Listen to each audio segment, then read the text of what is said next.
Assalamualaikum warahmatullahi wabarakatuh. Halo semuanya, perkenalkan nama saya Salisa Dina Aurora. Saya merupakan mahasiswa aktif Poltekkes Kemenkes Surakarta, jurusan D3 Farmasi, kelas 3C dengan NIM P27242023156156. Di sini saya ingin menjelaskan mengenai antibiotik dan bijak menggunakan antibiotik. Nah, kira-kira teman-teman udah pada tahu belum sih? When it gets hard, you know it can get hard sometimes. Dan mencegah infeksi bakteri. It is the only thing that makes us feel alive. Antibiotik ini tidak dapat melawan virus seperti flu. We keep this love in a photograph. We made these memories for ourselves, where our eyes are never closing, our hearts are never broken, and time's forever frozen still.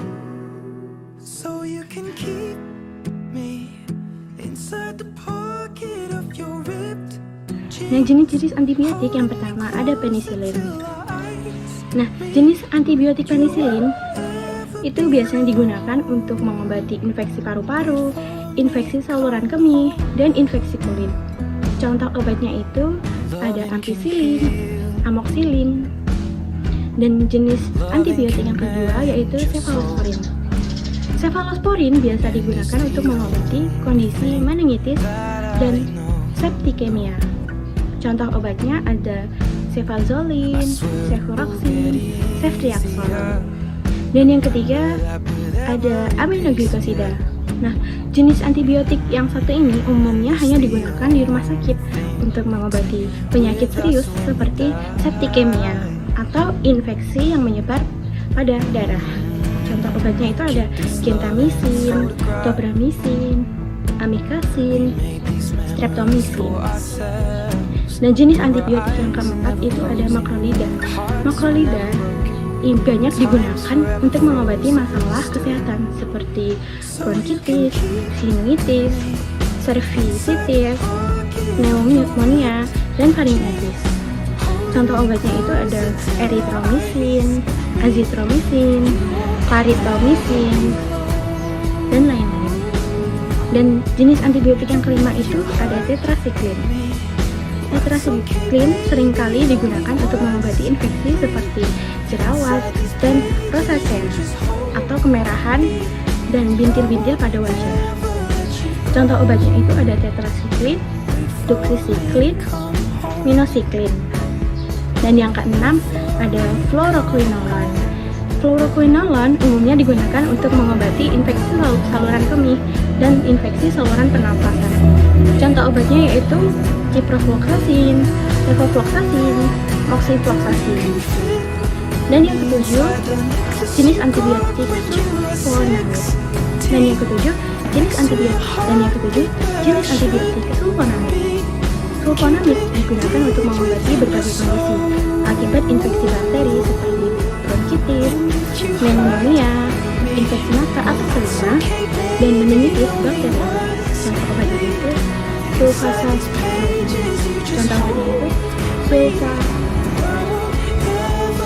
Contoh obatnya itu sulfadiazid, sulfasalazine, sulfamek.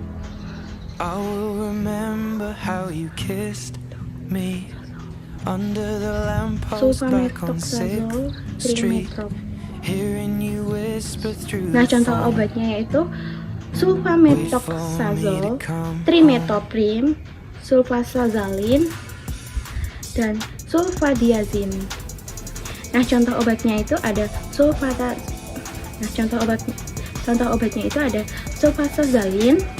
sulfadiazine, dan sulfamethoxazole. Contoh obatnya itu ada sulfamethoxazole, trimetoprim, sulfasalazine, dan sulfadiazine. Nah, itu jenis-jenis dari antibiotik. Bijak menggunakan antibiotik yang pertama yaitu menggunakan antibiotik hanya dengan resep dokter. Nah, saat kita membeli obat antibiotik, itu harus menggunakan resep dokter. Kita tidak boleh membeli antibiotik di apotik atau dimanapun itu tanpa resep dokter. gitu. Jadi kita misal beli di Shopee atau di apotek itu langsung beli tanpa resep dokter, itu nggak boleh ya teman-teman. Dan bijak menggunakan antibiotik. Dan yang kedua, gunakan antibiotik sampai habis. Penggunaan antibiotik ini harus sampai habis ya teman-teman. Dan yang ketiga, penggunaan antibiotik yang tidak tepat dapat menyebabkan bakteri resisten atau kebal.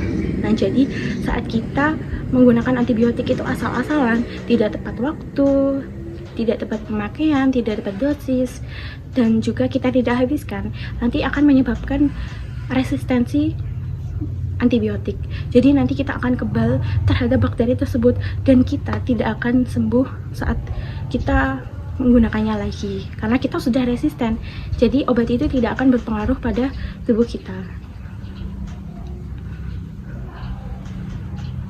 Dan yang keempat, tidak semua penyakit itu menggunakan obat antibiotik. Nah, saat kita sakit itu tidak semuanya itu obat antibiotik.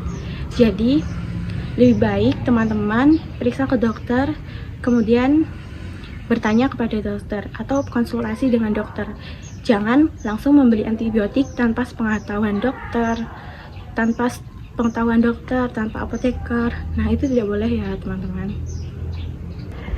Nah, itu tadi merupakan informasi yang dapat saya berikan mengenai bijak penggunaan antibiotik. Saya Salisa Dina Aurora mengucapkan terima kasih dan mohon maaf yang sebesar-besarnya. Wassalamualaikum warahmatullahi wabarakatuh.